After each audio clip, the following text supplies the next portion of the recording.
Well good morning class. इसके previous lecture में हम लोगों ने कंक्रीट के बारे में डिस्कशन किया था। ठीक है, रिइंफोर्समेंट सीमेंट कंक्रीट यानी कि प्रबलित सीमेंट कंक्रीट के बारे में हम लोगों ने बात की थी। ठीक है, उसमें हम लोगों ने पढ़ा था कि हमारे प्रबलित सीमेंट कंक्रीट के गुण क्या हैं तथा दोष क्या हैं। ठीक, आज हम डिस्कशन करेंगे कि प्रबलन स्टाफ का आकार कैसा होता है, यानी शेप ऑफ स्टील रेनफोर्समेंट। ठीक है, इसके प्रीवियस वाले लेक्चर में हम लोगों ने आरसीसी क्या होता है हम लोगों ने डिस्कशन किया था। ठीक है, फिर उसके बाद हम लोग जो स्टील है, ठीक है, स्टील ही क्यों हम लोग इस्तेमाल करते हैं इसका हम लोगों ने डिस्कशन किया था। ठीक है, फिर उसके बाद हम लोगों ने demerits and merits of RCC पढ़ा था। ठीक है, अब हम उसके बाद हम लोगों ने पढ़ा था use of steel for reinforcement. ठीक है, प्रबंधन के लिए स्टाफ का प्रयोग क्यों किया जाता है। ठीक है, अब आते हैं इसके बाद हम लोग प्रबंधन स्टाफ के प्रकार, यानी कि जो हम लोग स्टील इस्तेमाल करते हैं उसको उसके कितने प्रकार की होती है, वो कितने प्रकार की होती हैं। ठीक है, तो प्रबंधन के लिए यानी कि रेनफोर्समेंट के लिए हम लोग बहुत तरीके की यानी निम्न प्रकार की हम लोग स्टाफ का हम लोग इस्तेमाल करते हैं और हमारे मार्केट में उपलब्ध भी है। ठीक है, तो सबसे पहला है जो हमारा, वो है हमारा मृत्यु स्टाफ ग्रेड, यानी कि इसको बोलते हैं एफई 250। एफई मींस आयरन, लोहा। ठीक है, फेरस। ठीक है, फिर जो हमारा इसको हम लोग जो मृत्यु स्टाफ होता है उसको हम लोग इंग्लिश में बोलते हैं माइल्ड स्टील। ठीक है, इसके लिए जो कोड निर्धारित किया गया है वो हमारा है IS 432 और 1193। ठीक है, जो इंडियन इंस्टीट्यूट के द्वारा, इंडियन स्टैंडर्ड इंस्टीट्यूट के द्वारा जो कि दिल्ली में स्थापित है। ठीक है, वहां से इन्होंने माइल्ड स्टील के बारे में एक कोड जनरेट किया जिसमें क्या है, माइल्ड स्टील का रिइंफोर्समेंट है और उसकी डिजाइनिंग है। ठीक है, फिर आता है हमारा बी, यानी मध्यम तनन स्टाफ, यानी कि मीडियम टेंसाइल स्टील। ठीक है, इसका जो IS कोड है वो है हमारा 432 और 1193।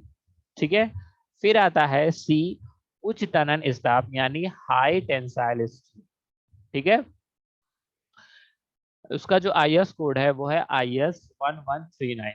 ठीक है, इन तीनों का एक ही में क्या किया गया है, पूरे तरीके से सबका जो आई वैल्यू है, कितनी वैल्यू है और कहाँ पे हम लोग कौन सा स्टील इस्तेमाल करते हैं, तो इसका कोड इन्होंने हर कोड में अलग अलग दे रखा है। ठीक है, जैसे 432 में और 1139 में, ठीक, इसमें जो है वो क्या है, मृत्यु यानी कि माइल्ड स्टील और मीडियम टेंसाइल स्टील, इन दोनों का जो IS कोड है उसमें उसकी सारी डिटेल दी है। ठीक, और साथ ही साथ हाई टेंसाइल स्टील का जो है वो किसमें दिया है, 1193 यानी SI 1139 में। ठीक है, ठीक, अब जो हमारा हाई टेंसाइल स्टील है वो क्या है, वो दो भागों में डिवाइड है। ठीक है, वो है पहला grade Fe 415, also called as Tor 40। ठीक है, इसको टॉर 40 भी बोलते हैं। फिर grade Fe 500, also called as Tor 50। ठीक है, तो जो ये ग्रेड है, ये ग्रेड इसके उसकी स्ट्रेंथ पे डिफाइन करता है, यानी कि कितना हाई अगर हम लोग टेंसाइल लोड दे रहे हैं। ठीक है, अपने स्ट्रक्चर को हम लोग जितना लोड देंगे, हाई लोड होगा, तो उस जगह पे हाई टेंसाइल स्टील का इस्तेमाल होगा। ठीक है, तो जो हाई टेंसाइल स्टील है वो दो भागों में डिवाइड होती है। ठीक है, दो प्रकार की उसमें हम लोग स्टील देखने को मिलती है। ठीक, जो ज्यादातर हम लोग इस्तेमाल करते हैं अपने घर बनाने। ठीक है, जो हमारा घर बनता है वो बनता है Fe 415। ठीक है, Fe 415 क्या है हमारा, जो घरों में ज्यादातर इस्तेमाल होता है। ठीक है, तो उसको हम लोग साथ ही साथ क्या बोलते हैं, टॉर 40। ठीक, फिर जो Fe 500 है वो हाई राइज बिल्डिंगों में इस्तेमाल होता है, जैसे कि 15 माला 20 माला अगर हम लोग को बिल्डिंग बनानी है तो उसमें इसका इस्तेमाल करते हैं। ठीक है, फिर आता है उच्च उच्च सामर्थ्य वाला स्तापीय तार, यानी कि हाई स्ट्रेंथ स्टील वायर। ठीक है, जो हम लोग सिर्फ और सिर्फ वायरिंग के लिए इस्तेमाल करते हैं। ठीक है, वो क्या होता है, बहुत ज्यादा हाई स्ट्रेंथ वाला होता है।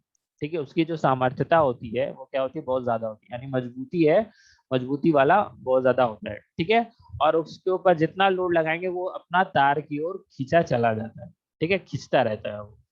ठीक, तो ये प्रबलन के प्रकार हैं, यानी इस इतने टाइप्स के प्रबलन, यानी हम लोग रिंफोर्सिंग स्टील का इस्तेमाल हम लोग करते हैं। ठीक है, इसके बारे में आपको डिटेल में नहीं पढ़ना क्योंकि आपके सिलेबस में उतना नहीं है। ठीक है, इसका सिलेबस सिर्फ और सिर्फ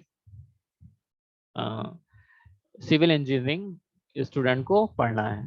ठीक है, बीएमसी और जनरल इंजीनियरिंग में उतना डिटेलिंग में नहीं जाना है, बस आपको जानना है कि कितनी तरीके की रिफोर्सिंग स्टील है। ठीक है, अब आते हैं कि हम लोग आरसीसी जो हम लोग इस्तेमाल करते हैं। ठीक है, यानी जो आरसीसी का कंस्ट्रक्शन करते हैं वो कहाँ कहाँ करते हैं। ठीक है, तो पहला है हमारा प्रबलित सीमेंट कंक्रीट की रचनाएं। ठीक है, यानी कि प्रबलित सीमेंट कंक्रीट हम लोग जो स्ट्रक्चर बनाते हैं वो कहाँ कहाँ बनता है। ठीक है, यूजेस कहाँ है, नॉर्मली हम कह सकते हैं यूजेस ऑफ आरसीसी। ठीक है, तो सबसे पहला है हमारा भवन, यानी जब हम लोग घर बनवाते हैं, ठीक है, तो हम लोग वहां पे क्या इस्तेमाल करते हैं, आरसीसी।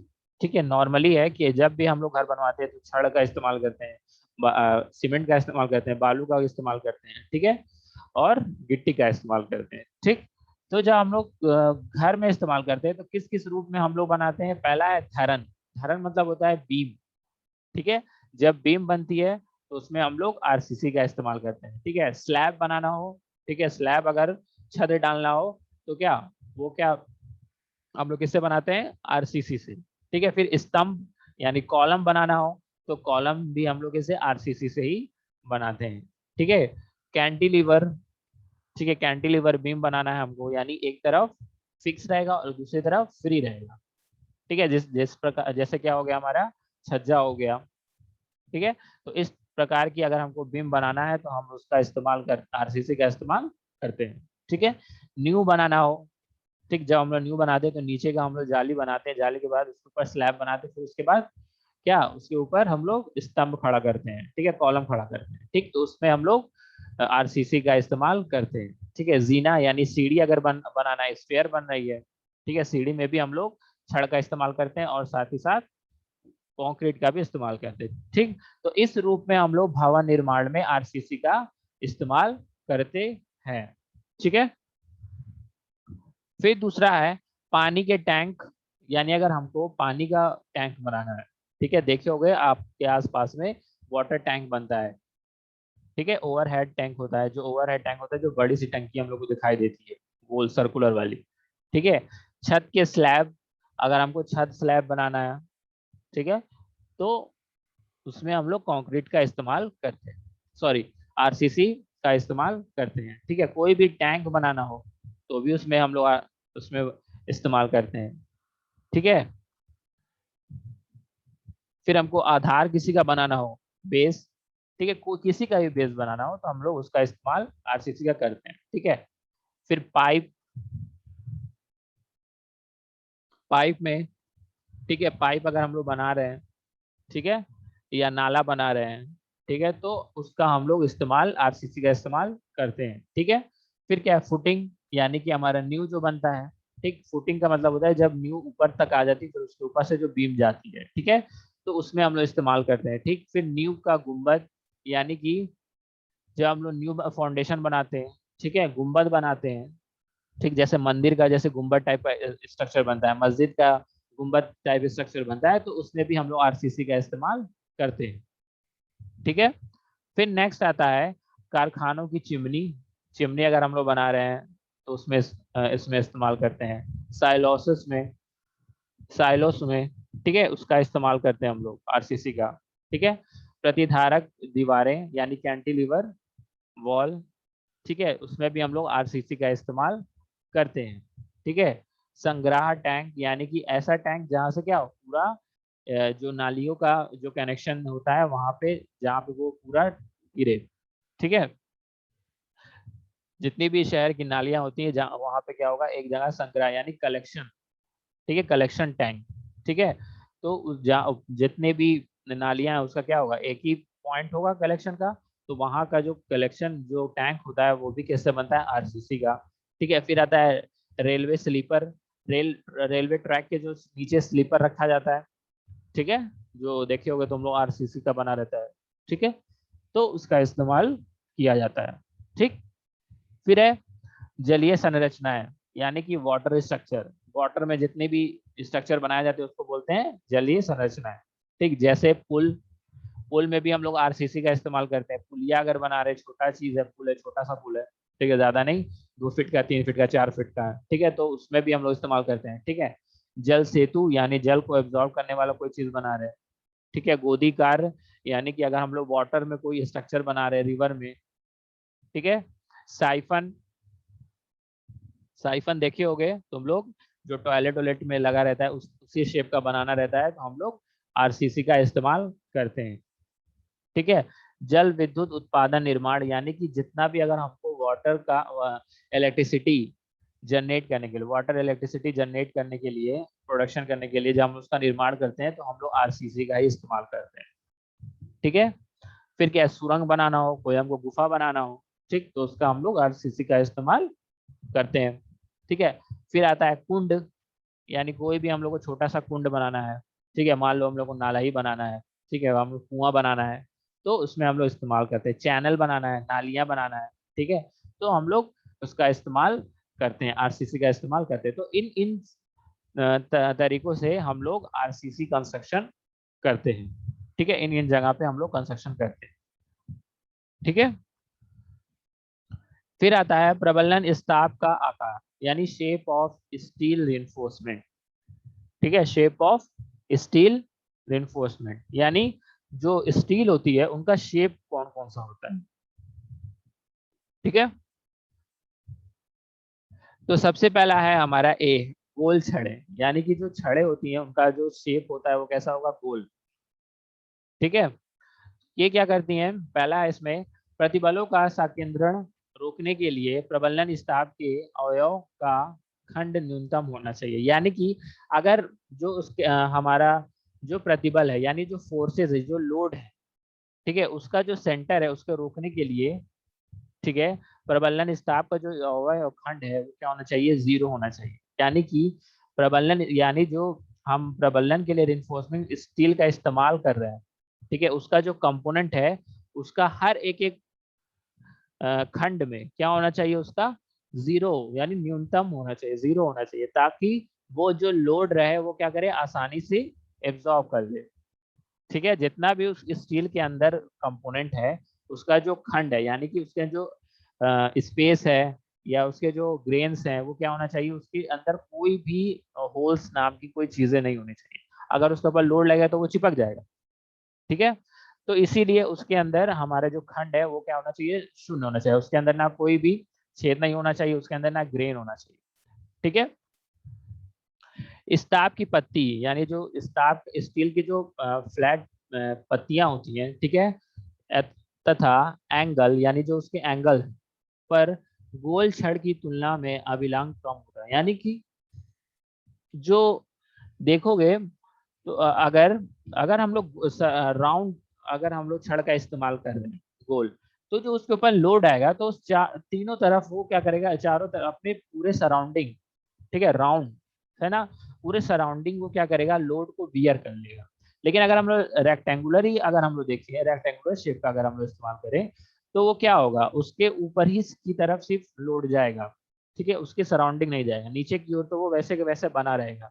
ठीक है, इसीलिए हम लोग ज्यादातर गोल छड़ का इस्तेमाल करते हैं, ताकि जब भी लोड आए तो वो क्या हो जाए, डिस्ट्रीब्यूट हो जाए। ठीक है, आसानी से उसके चारों तरफ से डिस्ट्रीब्यूट हो जाए। ठीक है, तो जो हमारे गोल छड़ होते हैं, ठीक है, उनके जो साइजें होती हैं वो कौन कौन सी होती है, हमारे होता है, पहला है हमारा 6, फिर होता है 8, फिर होता है 10, फिर होता है 12, फिर होता है 14, फिर होता है 16, फिर 18, 20, 22, 25, 28, 30, 32, 36, 40 mm, सब mm में है। इसी साइज के सारे व्यास यानी कि इसी डायमीटर की हमको गोलकार छड़ प्राप्त होती है।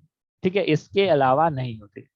ठीक है, इसके अलावा नहीं होती है। अगर हम लोग को घर में इस्तेमाल करना है, ठीक है, तो घर में जो हम लोग इस्तेमाल करते हैं वो हम लोग इस्तेमाल कर सकते हैं 6 से लेके 20 तक mm तक हम लोग घर में इस्तेमाल करते हैं। जो 25 से mm तक होता है वो क्या होता है, वो सिर्फ हाई राइज बिल्डिंग के लिए इस्तेमाल किया जाता है। ठीक है, तो ये सब जो डायमेंशन था इसका यानी 6, 8, 6, 8, 10 से लेके 36 और 40 तक, वो क्या है हमारा mm में, ठीक है, मिलीमीटर में। ठीक, जो छड़ का डायमीटर होता है वो कितना होगा, ये होगा 6, 8 से लेके 40 तक। इन्हीं रेंज में हम लोगों को जो स्ट्रक्चर है हमारा वो पूरा कंप्लीट बन जाता है। ठीक है, आरसीसी से हमारा स्ट्रक्चर बन जाता है। ठीक है, देखो साइज कितनी छोटी है और लोड बियरिंग कितना ज्यादा है, क्यों, तो इसीलिए हम लोग ज्यादातर स्टील का इस्तेमाल करते हैं। ठीक है, स्टील का इस्तेमाल करते हैं। ठीक,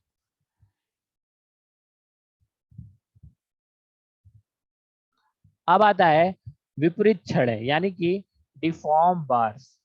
ठीक, तो इसमें कंक्रीट में दबाई गई छड़ों को प्रतिबल के कारण सरकने से या फिसलने से रोकने के लिए और कंक्रीट की जकड़ यानी बॉन्डिंग बढ़ाने के लिए छड़ों की बाहरी सतह और आसाम बनाई जाती है यानी खुरदार बनाई जाती है। यानी कि जब भी हम लोग क्या करते हैं, जब हम लोग कंक्रीटिंग करते हैं, ठीक है, छड़ रख दिया उसके ऊपर से हम लोगों ने कंक्रीट कर दिया। ठीक, तो छड़ को हम लोग किस में छुपा देते हैं, यानी कंक्रीटिंग में हम लोग उसको छुपा देते हैं ताकि वो खराब ना हो। किसके वजह से, डस्ट के वजह से, अगर वो रस्ट के वजह से वो खराब ना हो। ठीक है, अगर वो खराब हो जाएगी तो जो वो उसका कंक्रीट है वो उसको क्या करेगा, छोड़ने लगेगा। देखे होंगे कभी कभी पुरानी इमारतों को जाकर देखो तो वो देखे होंगे कि छड़ उसको छोड़ दिया है, क्यों, क्योंकि उसके छड़ के अंदर रस्ट आ गया। ठीक है, जितना जल्दी वो छोड़ेगा, रस लगेगा उसके अंदर, वो क्या करेगा, छोड़ना स्टार्ट कर देगा। ठीक, तो डिफॉर्म बार का इस्तेमाल हम लोग इसीलिए करते हैं ताकि उसके जो हमारा कंक्रीट है, ठीक है, उसके ऊपर फिसले नहीं।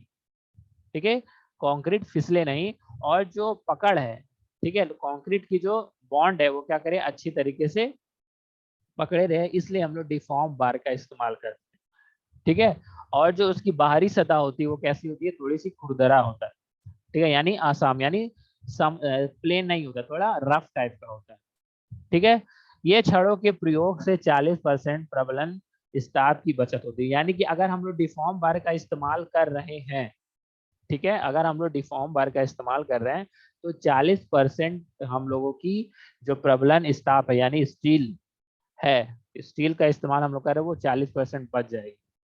ठीक है, तो हम लोग डिफॉर्म बार का जो बार का इस्तेमाल है यानी विपरीत छड़ों का जो इस्तेमाल है वो इसलिए करते हैं ताकि जो जकड़ वो मजबूत बने और साथ ही साथ वो कंक्रीट उससे फिसले नहीं। ठीक है, फिर क्या है, ऐठी हुई छड़े यानी ट्विस्टेड बार। ठीक, इन छड़ों को टोर स्टाफ यानी कि हम लोग साथ ही साथ क्या बोलते हैं, टोर स्टाफ यानी टोर स्टील के नाम से जाना जाता है। इस स्टील को यानी ट्विस्टेड बार को टोर स्टील के नाम से भी हम लोग जानते हैं। ठीक है, फिर ये छड़े रस्सी की भांति ऐठी हुई होती है, यानी कि ये जो रस्सी जैसे होती है, रस्सी उसी तरीके से कैसी होती है, ऐठी हुई होती है। ठीक है, इन छड़ों की प्रभाव सामर्थ्य समान गोलाकार छड़ से 50% अधिक होती है, यानी कि ये सर्कुलर फॉर्म में होंगे।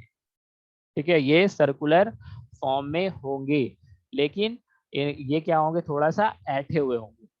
ठीक है, थोड़ा जैसे रस्सी टाइप होती है ऐठी हुई, वैसे वैसे वो होते हैं। ठीक, जो इनकी सामर्थ्यता होती है यानी जो इनकी मजबूती होती है वो जो गोलाकार छड़ों से क्या होती है, 50% अधिक होती है। सोचो अगर इनके ऊपर लोड आएगा तो ये क्या करेंगे, इतना ज्यादा वियर करेंगे कि हमारा कोई स्ट्रक्चर जल्दी खराब होगा ही नहीं। ठीक है।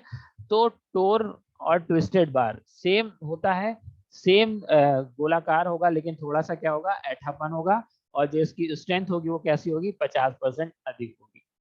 ठीक है, तो इसलिए हम लोग ऐठे हुए छड़ का इस्तेमाल करते हैं। ठीक है, ठीक। अब हमारा एक टॉपिक और रह गया है इस चैप्टर में। ठीक है, वो है क्या, स्ट्रक्चर एलिमेंट ऑफ बिल्डिंग, यानी हमारे बिल्डिंग के कौन कौन से स्ट्रक्चर हैं, स्ट्रक्चरल एलिमेंट्स हैं। ठीक है, जैसे न्यू हो गया, हाउस हो गया, फ्लोर हो गया, दीवार हो गया, ठीक है, स्तंभ हो गया, ये हम कल के लेक्चर में डिस्कशन करेंगे। ठीक है, आज के लिए बस इतना ही, कल मिलते हैं दूसरे चैप्टर, दूसरे टॉपिक है। Thank you.